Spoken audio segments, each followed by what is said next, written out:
Well,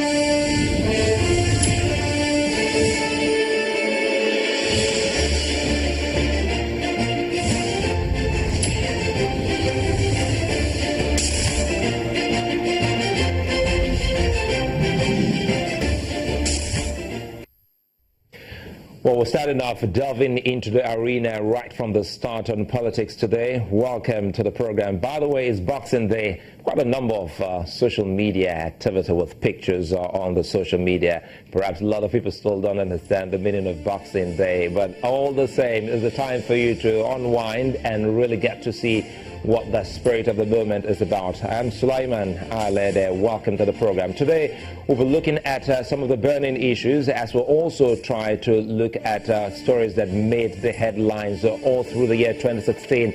But specifically today, we have three critical issues to look at, and we'll be talking about the fight against corruption vis-a-vis some of the allegations that the Senate has brought to the fore on some key men of the president. When we talk about key men of the president, we're looking at Ibrahim Magu's non-confirmation, as well as the allegations leveled against the Secretary to the Government of the Federation by the Senate on account of that report from the DSS. We'll also be looking at the whistleblowing policy.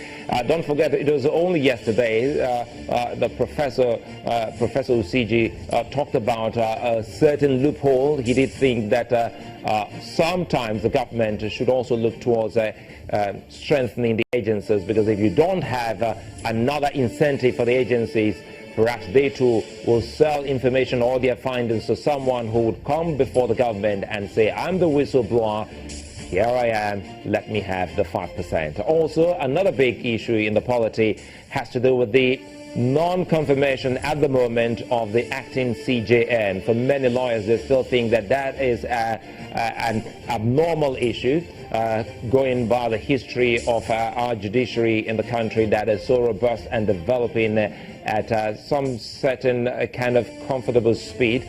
They still think that the government should come clean on that and speak up on the confirmation of the acting CJN or not. And these are some of the issues we'll be looking at, and I have two gentlemen today in our Abuja studios and right here in our Lagos studios joining me to look at some of these issues this evening is Senator Dino Melaye. He's the Chairman, Senate Committee on the FCT. Good to have you join us this evening. Yeah, and Merry Christmas. Yeah, Merry Christmas. And from our Abuja studios, we also have a legal practitioner, Real One Okpanachi. Good to have you join us, Real One.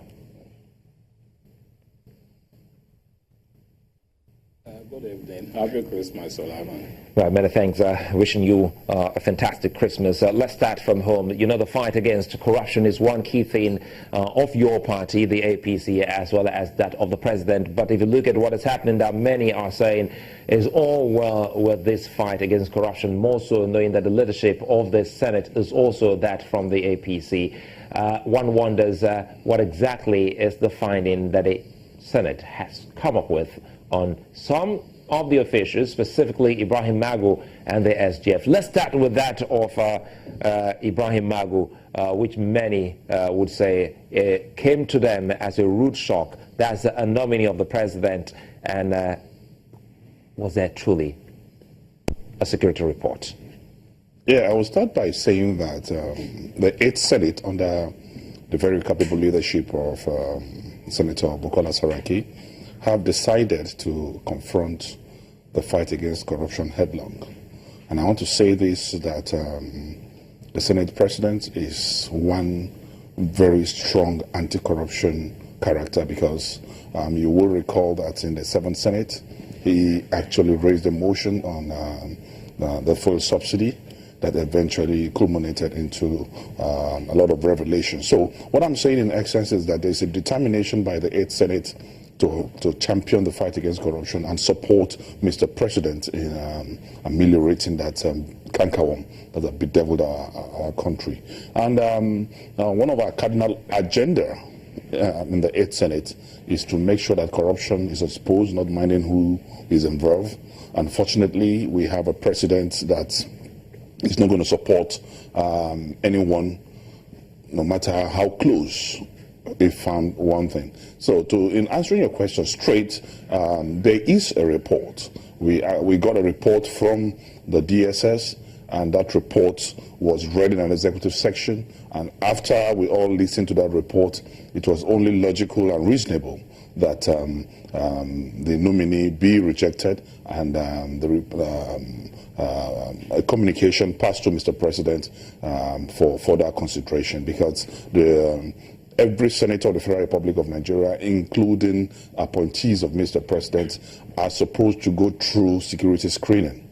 And if any of us have failed our security screening, there is no way we would be sworn in as senators. You know, one wonders, there is a liaison officer who is also a friend of the National Assembly, an advisor to the presidency on National Assembly matters. One would think that report should have also been communicated to him, so that you don't have Mr. Magu come there and have that shock, that shocker that we saw on the live television on the day. I want to inform you, Suleiman, that we got a communication through the advisor to the president on Senate matters. That's Senator Inayela also brought a communication to the clerk of the Senate. So we've got two reports, one from the DSS and one through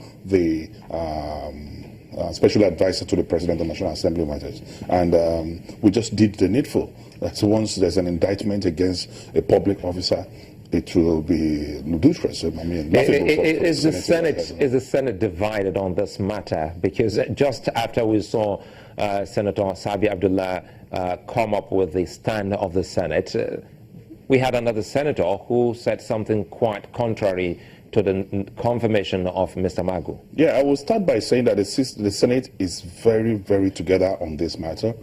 It was consensuously discussed, and the agreement is total.